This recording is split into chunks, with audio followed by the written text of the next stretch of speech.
I'll show you how this wall patch stuff works. This stuff is amazing.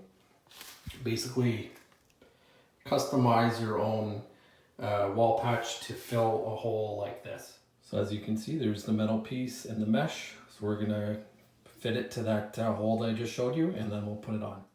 So we're all ready to go here. That's gonna be the front.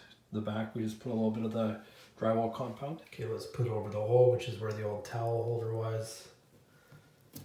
So we're gonna put that in there. We get some more drywall compound and just put it over top. So there we go, that'll be it for tonight. I'm gonna sand it down and then apply a couple more layers of the patch. Sand it so it's nice and flush. So there we go, there's our third coat on, it's all ready to go. Let's paint it and let the paint dry, and then we're all done. So there we go, I've added the paint, one that has a primer built in, so that way hopefully I can get away with just one coat, and if not, then put a few extra touch-ups. And don't worry folks, I'm not going to make you watch paint dry, so I'm going to stop it here and then I'll show you the finished product. And we have the finished product.